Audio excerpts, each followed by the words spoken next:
Assalamualaikum warahmatullahi wabarakatuh. Salam sejahtera untuk kita semua.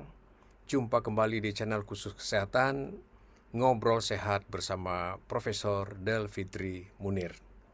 Sahabat sehat sekalian, pada episode kali ini kita akan membahas sebuah penyakit yang terjadi pada anak-anak, yaitu rheumatic heart disease. Kita akan bahas bersama pakarnya, Dr. Muhammad Ali, spesialis anak konsultan. Pada episode kali ini kita akan membahas mengenai sebuah penyakit jantung yang memang didapat setelah lahir pada anak-anak, yaitu karena proses infeksi, ya, yang disebut dengan rheumatic heart disease.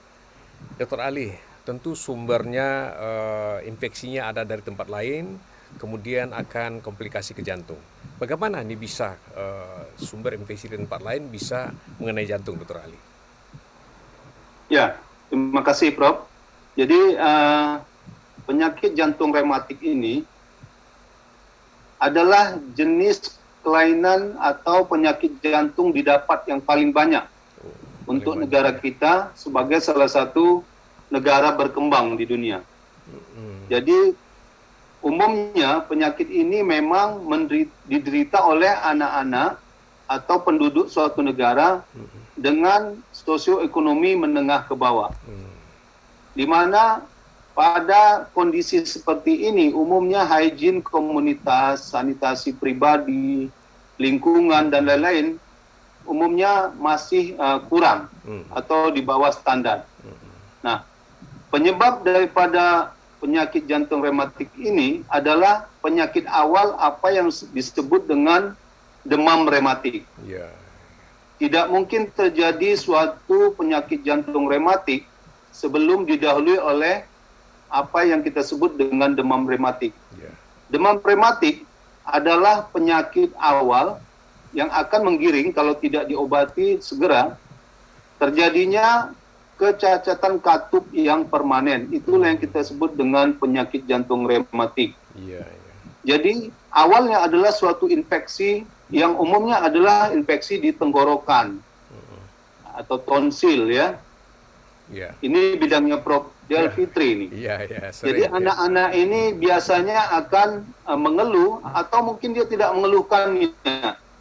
Sebab dari penelitian dikatakan bahwa sekitar 75% mungkin tidak pernah mengeluh ada masalah di tonsil atau daerah kerongkongannya. Nyatanya bahwa kuman ini, yakni bakteri Streptococcus beta hemolyticus grup A, ini bersarang di daerah sana, daerah tenggorokan, membuat koloni, dan antigen antibodi yang terbentuk nanti sebagai reaksi pertahanan tubuh, inilah nanti yang akan merusak kemana-mana. Jadi proses pertama adalah infeksi di tenggorokan.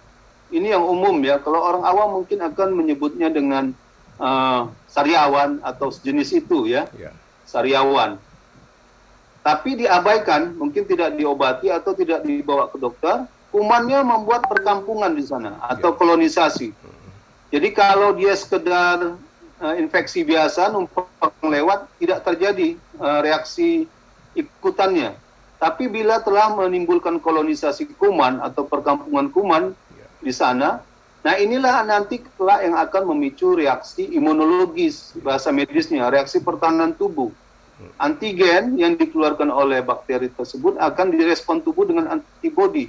Nah, ini kompleks gabungan inilah yang punya nilai toksik menyerang jaringan-jaringan di tubuh kita. Malangnya, jaringan yang paling sensitif untuk terkena adalah jantung, tepatnya adalah katup-katup jantung. Jadi katup jantung adalah hal yang paling menderita pada penyakit jantung rematik atau sebelumnya pada demam rematik. Jadi akan terjadi proses radang. Mula-mulanya mungkin dianggap tidak masalah, ya. Mendapat infeksi di tenggorokan mungkin diabaikan, tidak diberikan antibiotik yang sesuai. Lalu dalam waktu 6 sampai 8 minggu kira-kira mulailah timbul reaksi ikutan. Pertama-tama terjadi radang sendi dulu. Jadi maka disebut dengan rematik akut. atau demam rematik. Demam radang sendi, umumnya di sendi-sendi besar. Lutut bengkak, nyeri. Kemudian berpindah-pindah nyerinya, nanti ke siku, ke sendi tangan, dan seterusnya, berpindah-pindah. Nah, ini orang tua masih belum menyadarinya, tapi menganggap hanya mungkin kena lasa anaknya, kemudian jadi nyeri sendinya. Dibelikan obat-obat warung, dan penyakit ini, demam rematik ini, sangat respon dengan obat penghilang nyeri.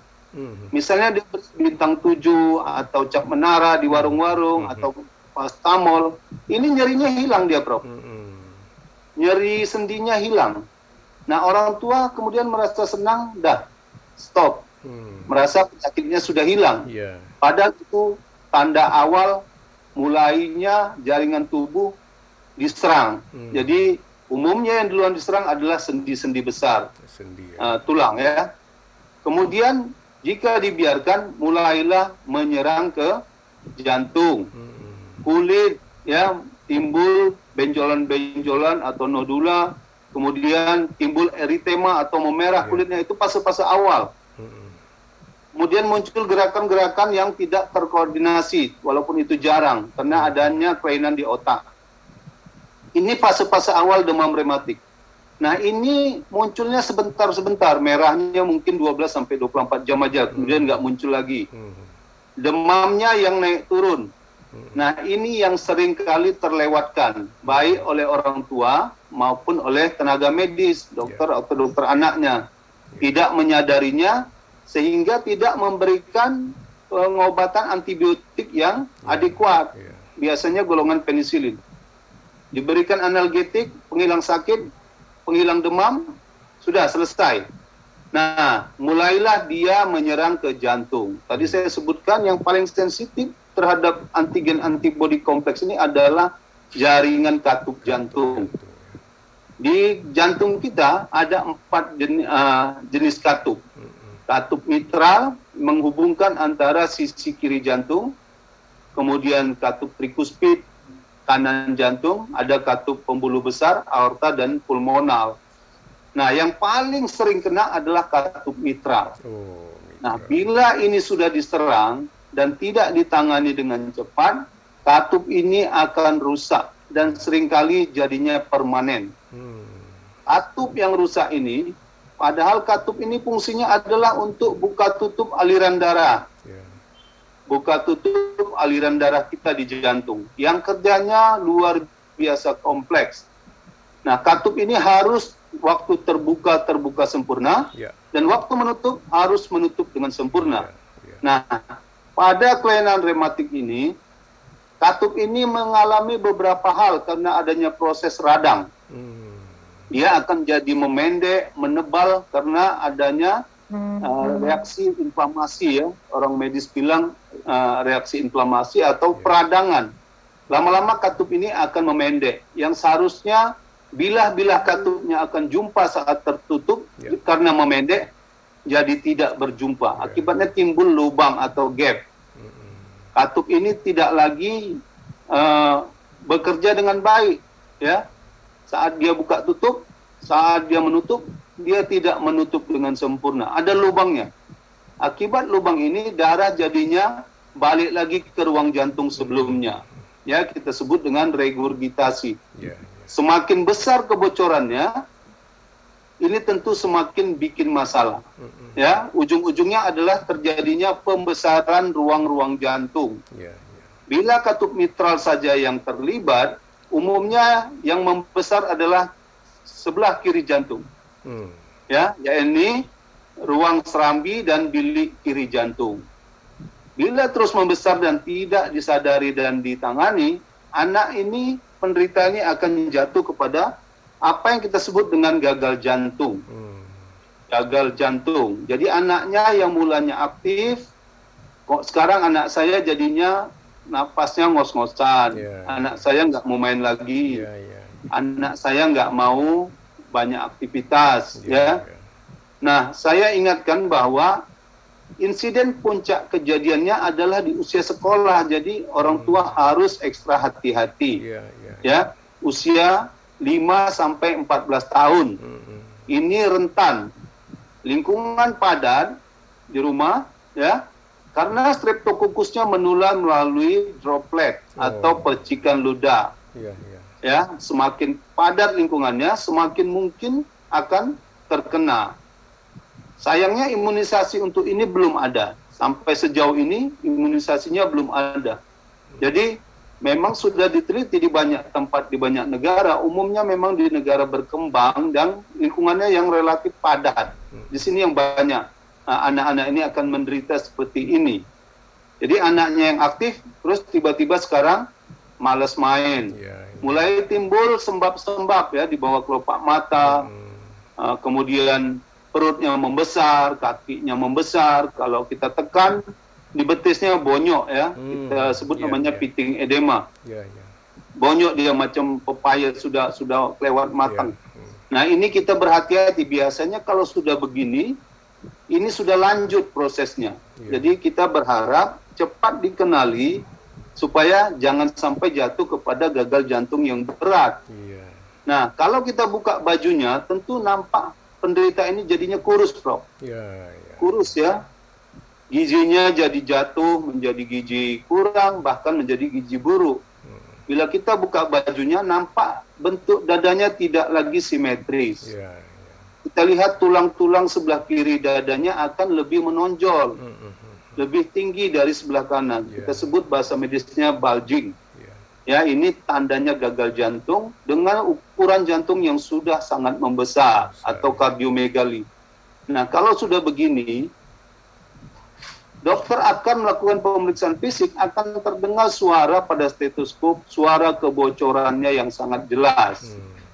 Ya, pasien juga nampak ngos-ngosan, napasnya cepat, hingga mungkin jatuh kepada shock kalau memang keadaannya berat. Nah, ini yang kita takuti. Apalagi kalau misalnya keterlibatan katupnya tidak satu. Katup berikut yang mungkin terkena adalah katup aorta, kemudian katup trikuspid dan pulmonal. Ini yang menjadi keprihatinan adalah sering sekali kita dapat keempat-empat katup itu sudah terlibat. Jadi kasusnya sudah sangat terlambat datangnya ke Adam Malik. Sudah sangat terlambat. Jadi kalau begitu keadaannya, kita tidak bisa lagi membalik keadaan katup. Katup yang rusak, sekali rusak, katup tetap rusak. Biasanya akan permanen. Bagaimana memperbaiki katup yang rusak adalah dengan operasi. Ganti katupnya. Ini tentu satu tindakan yang berat, operasi jantung, dan berbiaya mahal walaupun semuanya di cover BPJS. Tapi kita akan mempunyai katup metal yang palsu. Atau sekarang dengan teknologi baru bisa dengan katup dari jaringan hidup, ya, biofab, ya, mungkin bisa seperti itu. Tapi saya tidak tahu di Adam Malik sudah bisa apa enggak. Yang jelas di Adam Malik sudah bisa dilakukan operasi tersebut dengan menggunakan katup palsu. Atau kalaupun tidak diganti katupnya adalah dengan merepair atau memperbaiki saja. Mana yang robek dijahit, mana yang tidak bagus tempatnya diperbaiki. Nah, kita tentu tidak mau sampai jatuh kepada keadaan seperti itu. Yang lebih malangnya adalah bila tidak sempat tertolong. Ini cukup banyak kita dapat, masuk sudah keadaan shock, berat, dan tidak tertolong. Tidak tertolong lagi karena kebocoran yang hebat di semua katup. Nah, ini yang kita tidak inginkan. Makanya perlu sekali pengenalan dari awal sehingga bisa diterapi dari awal. Pada fase demam rematik, kita berikan penisilin. Penisilin kita berikan. Kalau tidak ada kebocoran di fase itu, kebocoran katup yang berat, biasanya kita evaluasi dalam waktu 5 tahun. Memang ini suatu tantangan juga minum obat selama 5 tahun. Ya, sekarang diganti dengan injeksi benzatin penisilin. Setiap 28 hari disuntik. Disuntik intramuskular. Kalau dia misalnya alergi, diganti dengan eritromisin. 2 kali 250 mg. Tapi ini bila pasiennya usia remaja, sulit untuk mengharapkan kepatuhan. kadang pura-pura dimakannya. Padahal obat ini sangat penting untuk mencegah infeksi ulangan. Jadi antibiotik yang diberikan bukan untuk memperbaiki katup yang sudah rusak. Sekali rusak akan rusak. Antibiotik yang diberikan hanya untuk mencegah jangan terjadi infeksi Streptococcus ulangan yang akan semakin memberatkan. Jadi bagi orang tua amat sangat penting untuk tidak mengabaikan bila anaknya ada mengeluh sakit tenggorokan, ya. Mungkin bisa dibawa ke Prof. Delfitri, diperiksa. Memang mungkin tidak semuanya perlu antibiotik, ya, tapi jangan diabaikan. Kita tidak pernah tahu ini akan berlanjut menjadi suatu kecacatan jantung yang luar biasa beratnya.